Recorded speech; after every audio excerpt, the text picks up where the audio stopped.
Today I'll be talking about F.E.A.R, one of my favorite games ever. A lot of you may have heard about it thanks to the excellent AI or the demanding lighting it has for the age, though games like Splinter Cell Chaos Hero also had it. But what's F.E.A.R? Google says, and I quote, "It's the emotion you feel when you see a pack of aliens walking down the street at 3 am. I mean, F.E.A.R is a first-person shooter released back in the prehistoric era of 2005, made by League Productions, which also made Shogun Mobile Armor Division. I love that game, by the way. In F.E.A.R, you play as the Bowman, a member of the F.E.A.R's Country Assault Recon, or F.E.A.R. Yeah, like the game title. Man, I've been saying F.E.A.R a lot. On your very first day of being in the unit, you get the mission of neutralizing Paxton Fiddle, a psychic controlling army of clone soldiers made by Armacom, which I found really funny because imagine it was your first day working at the Walmart, and your first task was to go take care of the two crackheads while fighting for the last bottle of Jack Daniels. Have a holly jolly Christmas, it's the best time of the year. Now I don't know if there'll be snow, but have a cup of cheer. Merry Christmas! Anyways, Steam says this is supposedly a horror game with deep story, but I can fly kids soldiers into the ground and they fly around like in the moon, so yeah, I cannot take this seriously. So let's talk about the gameplay a little. Little story, the first time I played this game was on my dad's PC, which has 1GB of RAM and I needed to Pentium 3. When I played this game, I actually put the game on max graphics and I played on glorious 3 FPS. And after my dad realized the fact that I was not watching a PowerPoint presentation, but instead a game, he made the game run decently. Anyways, one of the main mechanics in this game is slowing time down. I've always been a big fan of these mechanics in games because my aim's actual dog shit. I still remember one time I was playing CSGO because some friends forced me to, and I had this guy in front of me, looking at the other way, and I no joke missed every bullet and he killed me. Anyways, you can increase the time you can slow down by consuming using heroin needles you find across the game, just like in real life. In F.E.A.R, you will mainly be fighting replica soldiers. You probably have seen a clip or two of this thanks to the AI, but they aren't that smart if I'm honest with you, which is why I recommend you to play in the highest difficulty. Trust me, it really makes the game more interesting. A lot of the magic is thanks to the dynamic dialogue.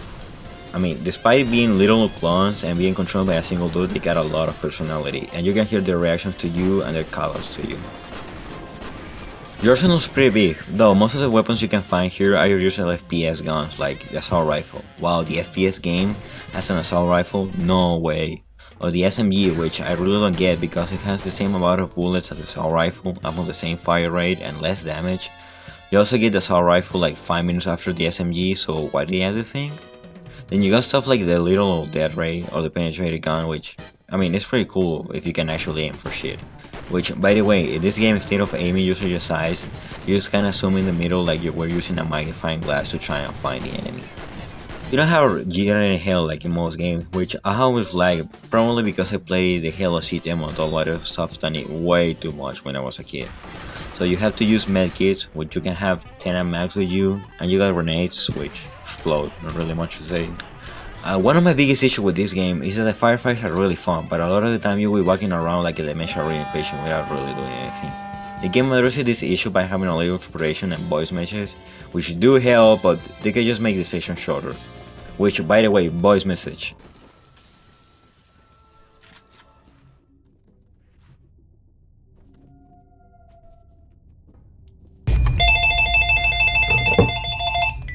Hello? Yeah, you're new. They're pretty good for what they aim to do, but in the first half of the game you will hear voice messages of literally who and voice messages from important characters, which will leave you a little confused sometimes. You also have the horror sections. I mean, some of them are good, but a lot of the time you're just like Spooky Girl, which maybe work back in the day, but not really now. Speaking of, who the fuck is the Spooky Girl? The girl's name is Alma, which, wow, really original. The girl that's a ghost, if name it ghost in Spanish. It's just like what Yo F.E.A.R said, it's F.E.A.R time and F.E.A.R all over the skies. Anyways, Alma is the result of Armacom experiments conducted by no other than him or dad. Truly a role model for all of us. For a psychic commander who could control soldiers telepathically. After she started studying the staff, they decided to put her in a coma and make her have kids with that will be the new experiments. Wow, the CIA will be proud of. Anyways, these kids are Paxton Fettel, and the other one, you won't guess it, it's you. You're all a family in the end. Anyways, they unplug Alma just like I did with my uncle and burn her deep in a vault. And you might think, wow, that's a good idea. Yeah, if the vault was in the middle of the fucking city.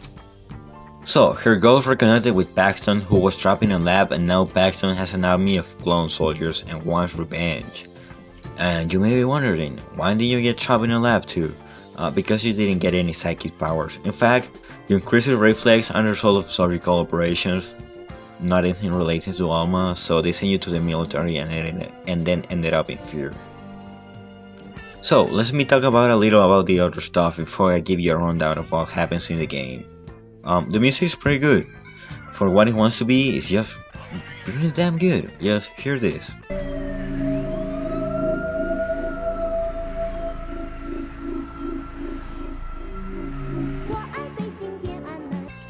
I would probably add this to my Spotify playlist if I wanted to make my friends shit themselves at 3 AM.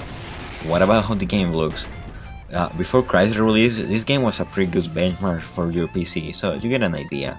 It has one of the best lighting systems my virgin eyes have ever seen, and it just looks pretty good in my opinion. Anyways, plot. In the beginning, in the beginning, yeah. After Paxton wakes up from his fan sleep and connects to the replica army, he's really hungry, so he has a little snack. You're sent to the last known location of Paxton, which looks like a grand house. After exploring a little, you get vision of Alma and get jumped by Paxton a la Jogger style. He babbles some shit about hamburgers or something and then leaves you to get some sleep. After you wake up, you're sent with your Special Forces team to follow Paxton to a dockyard. Anyways, everyone besides you die after a little of fucking 5 minutes. After this, you get in your first firefight and you make your way to the dockyard until you meet Alma again, but she forgot to turn off her gas stove, so there's a big ass explosion. Oh fuck, so I just realized that I have 400 megabytes less of space, so I really hope you guys have $10 to spare and buy this game if you want to hear the rest of the plot. Hello, my son. Welcome to heaven.